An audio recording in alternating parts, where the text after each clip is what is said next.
Hello students, welcome once again to our YouTube channel. So coming next to our next question of vector. See, that's an interesting question, a common question I will say. Okay, so those who have practiced this question well, I mean the vector chapter well, they would have definitely got this chapter in one or the other book or in one or the other test paper. But still, I still believe it to be a good question. So that's why I thought to share this question and share its solution with you people. So let's start. So what are we given? We are given that vector A, vector B and vector C are three given unit vectors, and we have to find the maximum value of this expression. What is it? Magnitude of vector A minus vector B whole square plus magnitude of vector B minus vector C whole square plus vector C minus vector A magnitude square. So that's what we need here. See, if we go with the traditional way, so conventional way is, of course, magnitude of vector A minus vector B whole square is nothing but magnitude of vector A square plus magnitude of vector B square minus 2 times vector A dot vector B. I think all of you will agree with me, because why so? Because we know that magnitude of anything, any vector whole square is nothing but its dot product with itself, isn't that? So it's dot product with itself. Okay, so when you open it, you get that. Now, so I can write this as, this is equal to, since all vectors are unit vectors, so 2 minus 2 times magnitude of vector A using formula for dot product and cos of theta 1. So of course I am assuming that theta 1 is the angle between vector A and vector B here. Okay, so similarly, I will say directly now, similarly, if we write for the other term, so similarly, magnitude of vector C minus vector B whole square, what will that be? Magnitude of vector B square plus magnitude of vector C square minus, so it's 2 minus 2 times. Achha, if I open it, of course, I mean if I simplify it, so magnitude of vector A, since A and B are unit vectors, so it's 1, so it's simply 2 minus 2 cos theta 1. So similarly, it will be 2 minus 2 cos theta 2, where I am assuming that theta 2 is the angle between vector B and vector C, and the magnitude of vector C minus vector A whole square will be again 2 minus 2 cos theta 3. So therefore, what we need is the minimum value. So therefore, the value for vector A minus vector B whole square plus vector B minus vector C whole square plus vector C minus vector A whole square is equal to 2 plus 2 plus 2 is 6. So 6 minus 2 common, cos theta 1 cos theta 2 plus cos theta 3. That's it. Okay. Now we need its maximum value. So maximum value means we need this less than equal to what type of statement. Okay, so now since we need its maximum value, this is already negative, so of course if all of them like cos theta 1, theta 2, theta 3 all are negative, they will add up, and finally negative will make it positive. So overall we expect to get the maximum value. But then see, what I thought was, since they are all unit vectors, they will lie on a circle. Okay, center origin. So let's say this is, this is vector A here, so point here which is representing vector A, this might be vector B and this might be vector C here. Okay, now see, this is angle theta 1, this is angle theta 2, and vector C, vector A, theta 3. So from here I can say that theta 1 plus theta 2 plus theta 3 is 2 pi 360 degrees. So that's what, this is how I took my vectors here. Okay, so there's no loss of generality. I mean, you can't say that there's any loss of generality, any three vectors on a circuit, but I put them in an order: vector A, vector B, vector C. So angle between AB, BC and CA. Okay, so that's how I did. Now see, as I said, if cos theta 1, cos theta 2, cos theta 3 all are negative, and cos is negative in second and third quadrant, so that means all values can be obtuse angle pi by 2 to pi. There can be three such angle which add up to give like 360 degrees. The simplest example is 120, 120 and 120. Okay, so now what I tried then, see, I was thinking for its minimum value bachcho. So what I tried the curve of cos.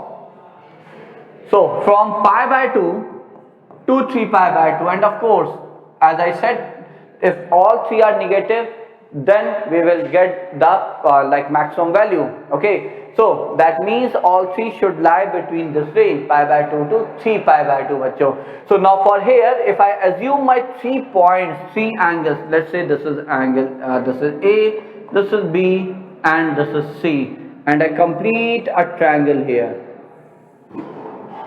Okay, now the centroid of this triangle G, so G will be, so this is the curve of y is equal to cos x. So G will be angle A plus B plus C by 3 and cos A plus cos B plus cos C by 3. I think all of you will agree. And since C, it's an open upward portion of the curve of cos x, so the centroid will always lie above the curve. Okay. Now if I draw a vertical line passing through centroid, so of course on a vertical line all points has same abscissa. So the point where it meets the curve of cos x, here the point is A plus B plus C by 3 comma cos of A plus B plus C by 3. That's the coordinate of the point. But as I said, since it is the triangle formed by 3 points on the open upward portion of the curve, so therefore centroid will always lie above the curve. So centroid is above the curve. So from here, can't we say bachon, so can we say that cos A, the ordinate of this point, which is cos A plus cos B plus cos C by 3 is above, greater than cos of A plus B plus C by 3, isn't that? Now I will take it up my logic to theta 1, theta 2 and theta 3. So let ABC angles be theta 1, theta 2, theta 3 such that their sum of theta 1 plus theta 2 plus theta 3 is 360 degree. So therefore cos of theta 1 plus cos of theta 2 plus cos of theta 3 is greater than or equal to, okay, or equal to cos of theta 1 plus theta 2 plus theta 3 by 3. So which is nothing, so 362 pi by 3, so greater than equal to cos 2 pi by 3, okay, and this is upon 3, I'm sorry. So therefore this implies cos of theta 1 plus theta 2 plus theta 3, sorry, just a minute bachcho, cos of theta 1 plus cos of theta 2, yeah. So cos of theta 1 plus cos theta 2 plus cos theta 3 by 3 is greater than equal to minus half, isn't that? So this implies cos theta 1 plus cos theta 2 plus cos theta 3 is greater than equal to minus 3 by 2, multiplying both the side by negative sign. So this is minus times cos of theta 1 plus cos theta 2. We know whenever we multiply or divide an inequality by a negative number, the inequality sign gets reversed. So 3 by 2.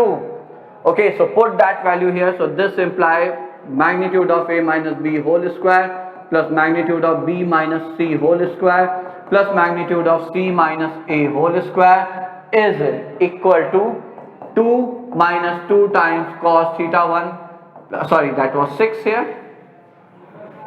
Okay, so just a minute. So it's 6 here. So 6 minus 2 times cos theta 1 plus cos theta 2 plus cos theta 3. Okay, so if I multiply this by 2, so I can write minus 2 times this is less than equal to 3. So this is less than equal to 6 plus 3. So that means this is less than equal to 9. So therefore maximum value is 9 here. That's the maximum value here, bachcho. Okay, so that's a method to evaluate its maximum value. Okay, now there's one more method here. Let me quickly discuss it. See, one more method is, since vector A is a unimodular vector, so I will say let magnitude of vector A, which is an scalar, be P, which is equal to 1. Magnitude of vector B, which is another scalar, is Q, and that's again 1. Magnitude of vector R, which is again a scalar, I can replace it with R, which is 1. Magnitude of vector C is not R. Okay, so let me erase this one also. Okay, now see, if I say let there be a vector X, which is pi cap plus qj cap plus rk cap, and another vector be y, which is I cap plus j cap plus k cap. See, very interesting result we get from here.